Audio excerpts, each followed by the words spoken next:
Years now. My name is Rudy Stricklan. I'm the state chairman for the Arizona Professional Land Surveyors. I was on this original committee that when we talked to the GIS professionals. Everybody hear me okay? Need me up front? Brian? Good? All right, so this is probably not going to last the full 45 minutes. Just as sanity check, GITA people in here, or GIS folks? Okay. Half, a few uncommitted. Let's talk about this. Our organization, APLS, is 30 years old this year. Is the professional organization for land surveyors in Arizona. Year 2000, though, we kind of realized this need to work with GIS professionals, and by work with, both professionally and personally collaborate with these folks. So we're going to talk about how this came about, some of our accomplishments, collaborative accomplishments that we've had over the past few years, and our plans for this year. Okay, for the GIS folks in here now. This issue of bringing together surveyors and GIS, we've got this intersection or this Venn diagram here. A lot of people looked at it as either group didn't know who they were really, some sort of shotgun wedding. This presentation, a portion of this presentation, was made at the Survey Summit at the Esri User Conference a couple of years ago. So it may have been a good reason to move the Survey Summit back off site, because a lot of places there's just this headbutting between GIS folks and surveyors. And it really shouldn't be that way. Here's how we addressed it. If you look at it from a surveying standpoint, if you can read that, this is part of a toolbox, right? Or our GIS toolbox where you're trying to tackle the world's greatest problems. This particular model or geoprocessing script is intersect surveying and GIS. Okay? So here's kind of, if you look at the documentation on it and the model builder diagram. Again, for the GIS folks, is this familiar stuff? Or looking like it? Pure surveyors, this is the way you look at solving GIS problems within this particular software, or GIS. Well, the problem is you try to run this model, right? And this is a lot of the time how people view this interaction, again, between surveyors and GIS. We don't have common ground. I don't believe that. I don't think really any in the surveying community, certainly not in Arizona anymore. The majority believe this is the way to get things done. Here's the background of this. Is year 2000 or 2001 when this committee, we formed a geospatial committee under the Arizona Professional Land Surveyors to initiate this dialogue between, let's call them, geospatial professionals and surveyors. And this GO committee lasted for many years. It resulted in July 2006, the Arizona Professional Land Surveyors extended professional level membership to geospatial professionals.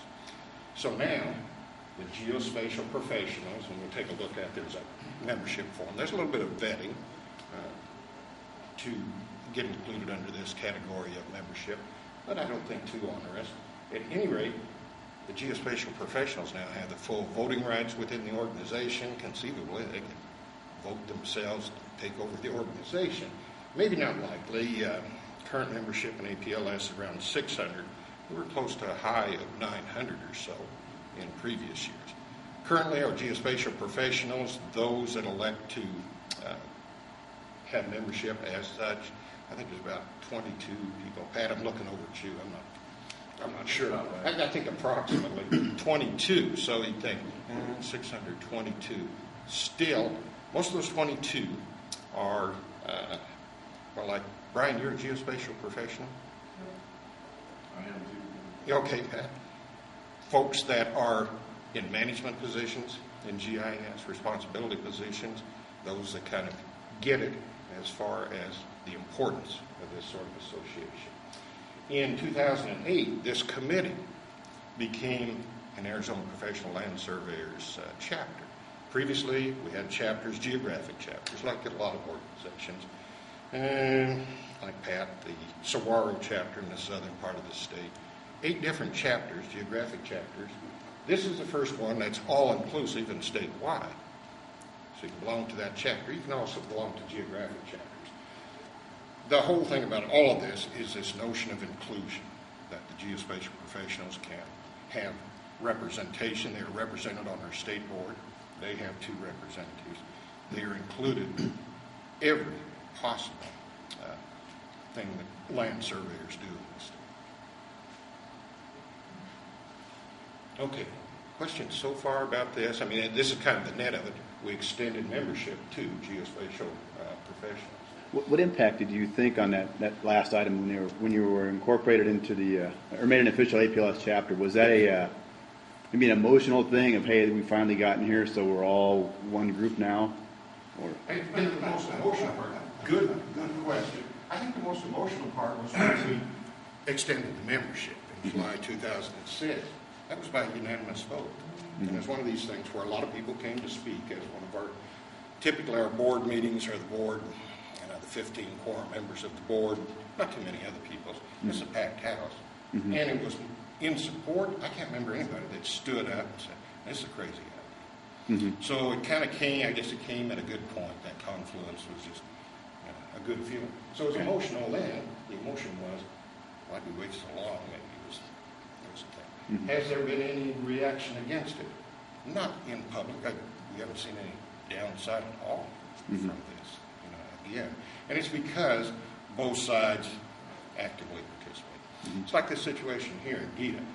The conference is co-located, the ACSM and GITA conference is co-located. Well, it's not coincidence, we're not joining it, but there's a lot of committees that I've served on and other people to get this thing going. In future years, maybe it will be completely joint participation.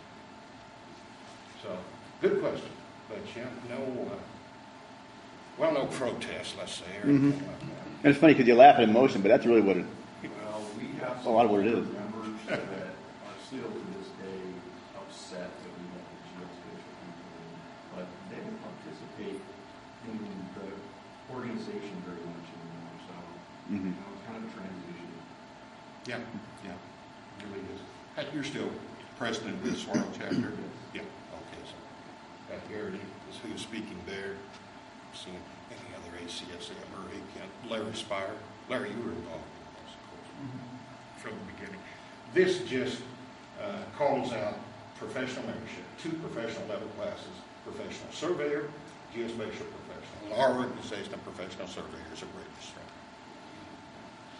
But members of either professional classes shall have voting privileges, serve as directors, be eligible to serve on association committees. There is this reciprocity here. Any person who is a registered land surveyor, also eligible to have membership is eligible for membership in professional surveying class. You can also register for, or ask for, submit for geospatial professional membership.